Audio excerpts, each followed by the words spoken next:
like you're getting into a fist fight with your computer. Well, that computer is old. Yeah. It just does not want to play nice with OBS. So No, this we're stream. live. See, we will be here in a second. There's about a 10-second delay doing it this way. We're alive. We're live. Yeah, we're Yeah. live. I guess it helps if I mute my audio. How you doing, Metal? I'm alive. Doing good. I meant to hit the microphone. I was wondering what happened there, Sean. He just vanished for a second. I had to cough, and I was like, and I missed the button. No, like I said, OBS is just wanting to act stupid. Like it just for some reason takes up a fuck ton of my processing and just shuts everything down. Dude, Yeah. OBS is fucking everybody over lately. And my phone starts overheating when I use when I'm on Hangouts on my phone. Oh, I put my phone in front of the air conditioning vent in my truck, and then I just use a separate headset so you don't get wind across the microphone. There you go. Oh, that'll work. yeah. Like I said, it's just a random stream from Flatardia, and then P Mars triggered me when he was on Jose's shit earlier. So Yeah. Mars is an asshole. I'm sorry to say that, but his That whole guy I'm thing not about familiar with. his whole thing about violent crimes and shit. My first wife was a victim of a violent crime that was on the fucking news. oh Jesus. So he can suck my fucking dick. Yeah, Oh. I've been a victim of violent crime too. See, I was trying to be polite, but if Crash, do I have permission not to be polite? I'm the one that gets on people for not being polite. All right, cool. If P-Mars can suck my fucking dick, he's a fucking piece of shit. Yeah, you- Yeah, he sounds like a dickhead. I'm a victim of a violent crime, too. About 12, 13 years ago, I was almost carjacked, and it was not a fun situation to be in. Well, Yeah. dude, Jay, what about the other? What about last night? Oh no, 2 nights ago. Oh, yeah, another time. Jay almost got hijacked the other day. damn. Yeah, that shit happens a lot with over the road. Yeah, man. Yeah, it's pretty crazy. I remember when I was doing OTR, I was sitting at a rest stop in California between Ontario and San Francisco off of the 5, I think it was. That whatever highway goes through that open valley in the middle of nowhere. Just chilling in my passenger seat during my 10-hour break. Saw a hand come up on the driver's side windowsill, and then a head popped up, and I had my nightstick, and it was just a quick swing down on top of that guy's melon. He dropped real fast. Wow. My Yeah. dad had his entire rig searched for drugs because somebody was running from the cops and was hiding in a steel coil on his flatbed. Oh shit. Whoa.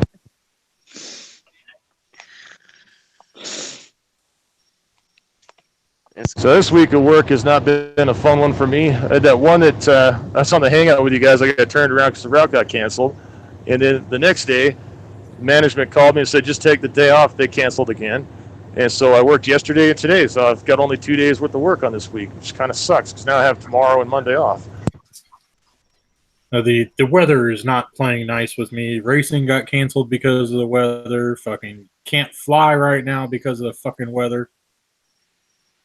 I saw that last night on the news when I was at stop in Holbrook, Arizona. I was looking at the news on the TV and was watching this big old weather pattern coming barreling down on you guys. I'm like, man, so you gonna need a Noah's Ark up there anytime soon, man? Because I know some construction people that could help you out.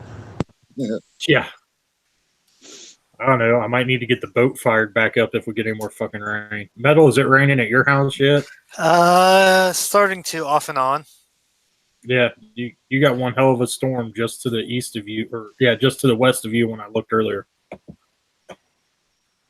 You might get lucky at your house, and it might slide just north of there, but I'm not going to be so lucky. I'm going to be right in the center of it. Isn't Oklahoma supposed to get another, 16 some odd bajillion feet of rain here in the next couple of days? Jesus. Yep. Yeah, they're getting it hard. I checked the weather on my phone, but I can't see it because of all the fucking fog. That's right. You live in an area that gets fog overcast all the time, huh, Sean? Yeah, we're on the northwest coast.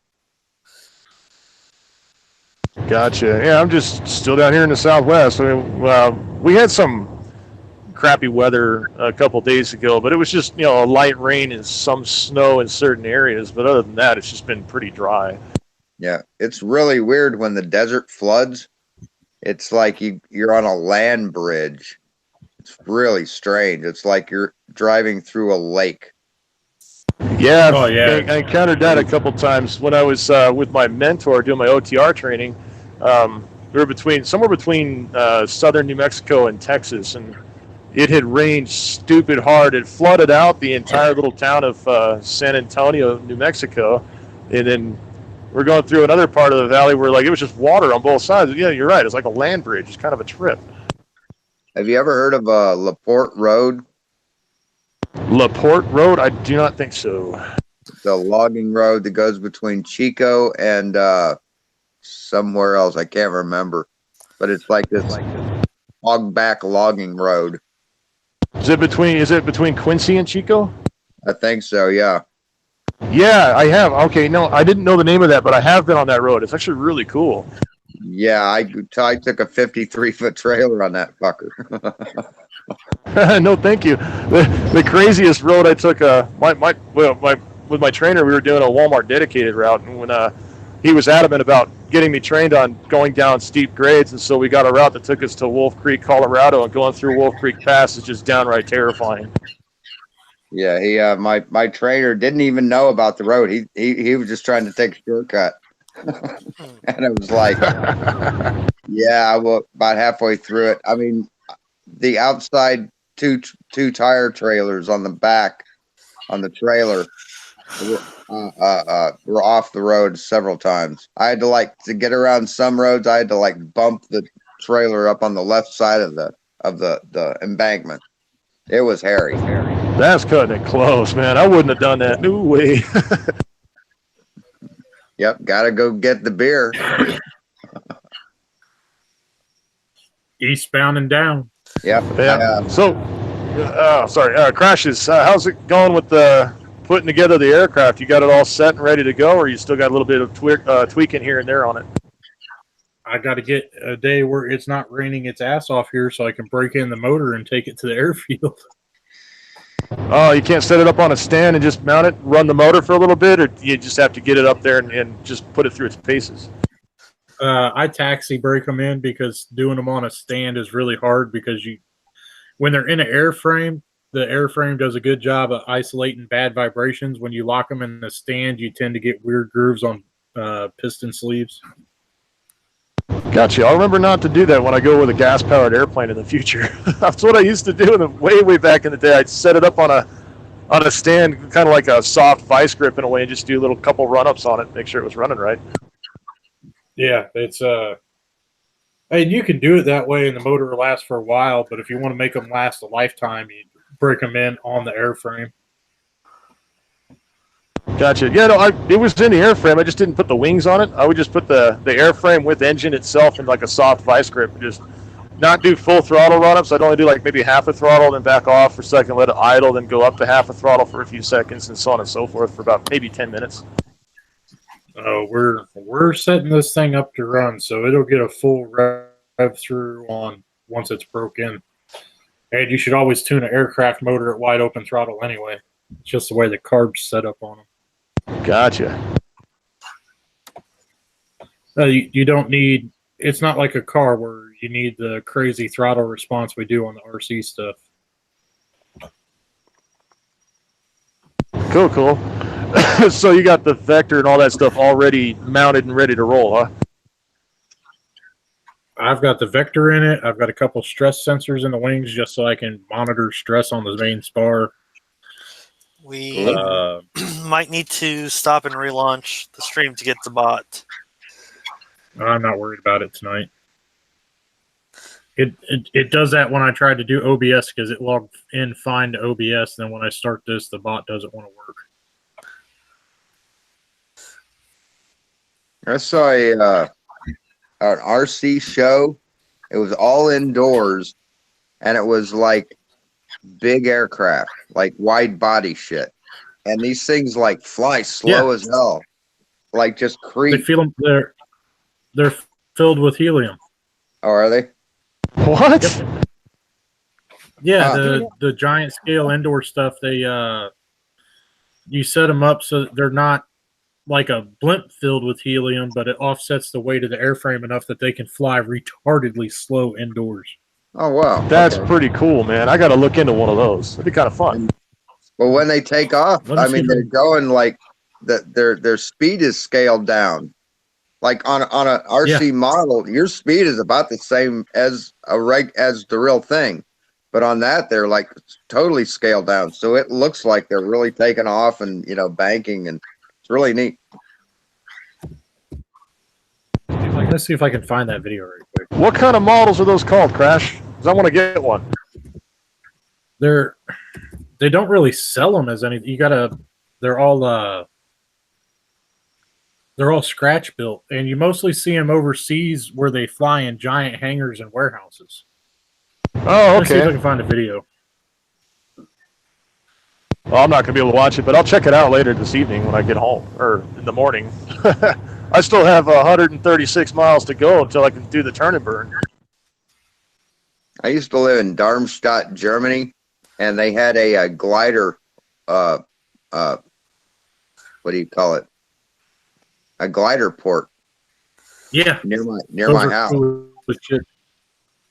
Had That the was big during wartime, they had pre-World War II. they had an electric winch on one end of it, and the guy'd go and grab the hook and pull it back, and they had a button that whoever was sitting, helping him would hit the button or something. They had some way they could launch themselves, and I can't remember how they did it. Yeah, But you kind of remotely trigger the winch. it might have been a cord they pulled or something that set the winch going. But yeah, it was pretty.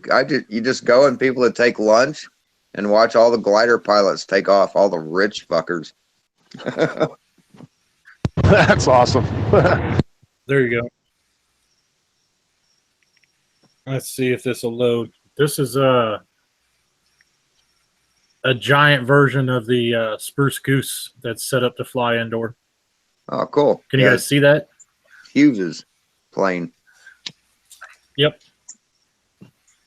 Yeah, like I was That's saying, one plane I want to check out when I get a chance to go to that air museum where it's at, is the Spruce Goose. A buddy of mine saw it in person. He said it's just immense when you're standing underneath the wing looking at it.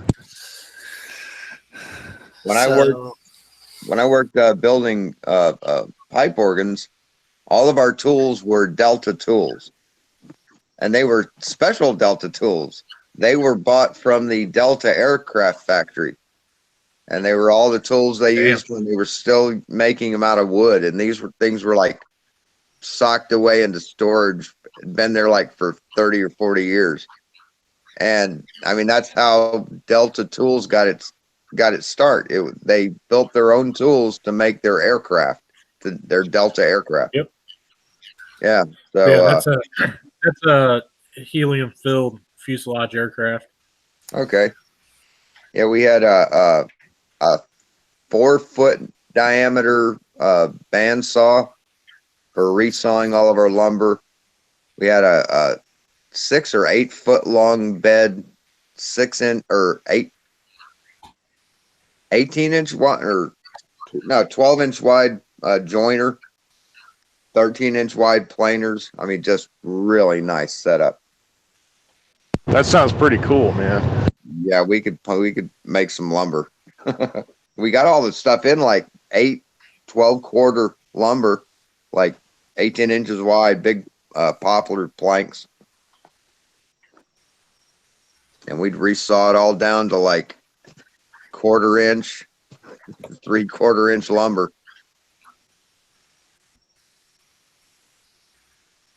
Poplar's nice to work with. Nice, stable wood. Doesn't move a lot. Nice. Do we still got Jimmy in there? I don't hear him. Oh, I'm here. Oh yeah, I'm here. All right, cool. Thought we lost you for a second there. I'm trying to contact somebody that was in the chat earlier tonight. I'm trying to look them on Discord. Gotcha. How many people we got in chat tonight? 2. 2 to start. No big deal. It'll get there. Usually, you usually pull in about 7 or 8. Sometimes I've seen you get up as high as 15. Yeah, they're here just to watch me play Minecraft. Yeah. Let's see here. Now, Metal, are you playing Minecraft on the PC or the Xbox? PC. I have both versions. Gotcha. I have it on my PC. I'll have to see if I can't find you one of these days on that game. Is it the Windows 10 version or Java? Windows 10. Yeah, I don't really play. So you have the Bedrock edition. Yeah, I've had it for, oh God, I've had it for like 4 years now, 5 years. I rarely ever play it. My son plays it more than I do. Yeah, I prefer the Java edition over the Bedrock. Java edition. Where can I download that one at?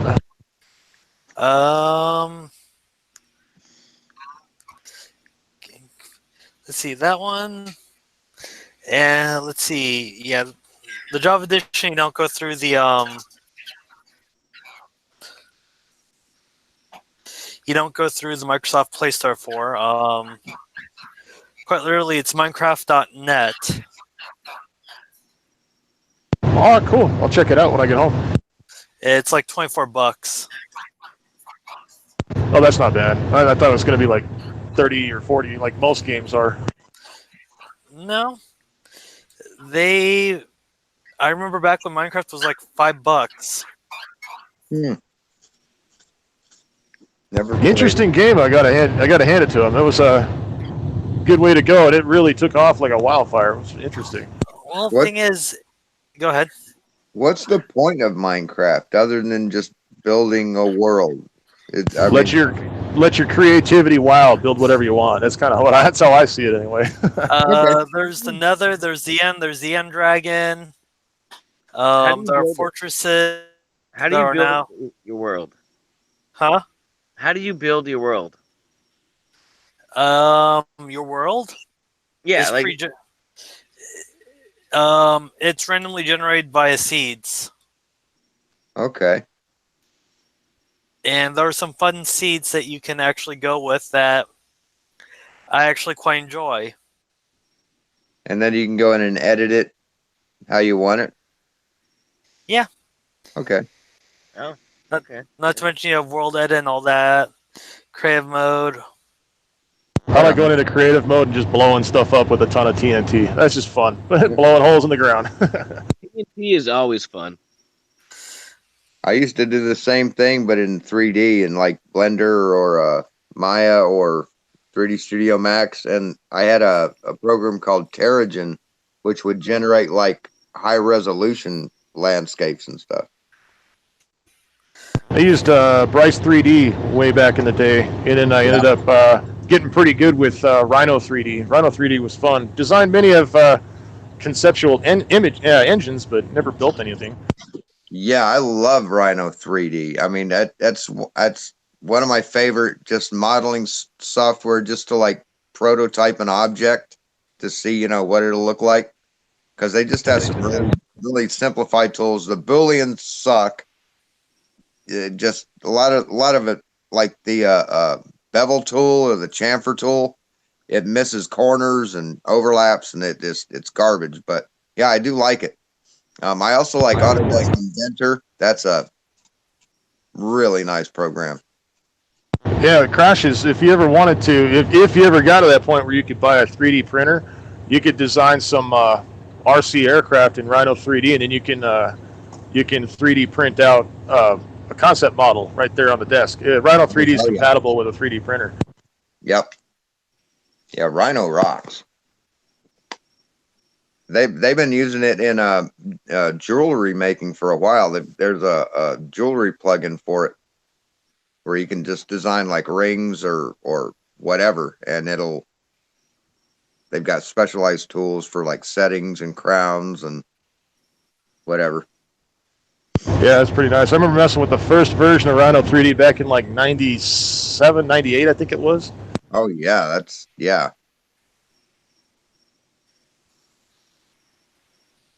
I've just got this new computer and I don't want to like put any hack software on it now. I'm kind of being cautious. Not Yeah, I don't mess with new computers much either. Like if I do get my hands on a new computer, I'm like, okay, it's perfect the way it is. I'm not downloading nothing from the internet on it. okay. Because we were talking about this. I gotta be the wet blanket and give you guys a warning that downloading pirated software is bad. If you get caught with pirated software, you can get charged with a copyright claim per copy of pirated software that you may have. Which means if you have 10,000 songs illegally downloaded, that's 10,000 charges. Yep. Jesus Christ, that's crazy. I remember one of the reasons why I won't use the iTunes program anymore is throughout time I had converted and copied a lot of songs from CDs to computer, and I would transfer the music from one computer to another over time. And I mean, these are CDs that I had purchased, and I knew CDs would degrade just like anything else do. So But I it is copied them over to my. legal though. What's Making a backup copy of a CD is legal. Yeah, As long as I you know bought it's the CD. legal, but iTunes didn't seem to think so. And when I went to go upgrade the iTunes program for a little those little iPods, it erased everything that I had that wasn't purchased through iTunes. And I lost like 40,000 different songs that I had backed up for years. And I was mad as hell. So I won't use anything Apple related anymore because of that. Yep. Well, I wasn't because of illegality. I was just because Apple's an asshole. Very jealous asshole. Yeah, no kidding, man. I was pissed because like I had updated the iTunes on my laptop in order to update the iPod that I had, and then when I noticed all my music was gone, I took it into an Apple store to see what was going on. The guy's like, "Oh yeah, since all that music wasn't purchased through iTunes, it considers it pirated software and it deleted everything." It's like, but I Damn. bought all this stuff. What the hell? Amazon is selling their Fire tablets on Amazon for like $40 a piece for like a 8-inch, like $70 for a 10-inch. But Jeez. yeah, the reason they're so cheap is you can't. It You have won't to go allow through you to. Amazon Music. Yeah, it doesn't come with any Google software. Not Google Games, not Google Store. You can easily force it on there. Yeah, you can get the APK, but yeah, it's just kind of fuck you guys. Buy this. You want it? It's cheap. So you just get a blank slate, huh? Yeah. And it's funny, they've got one that has with features and it's like 110. Or they have like the 10-inch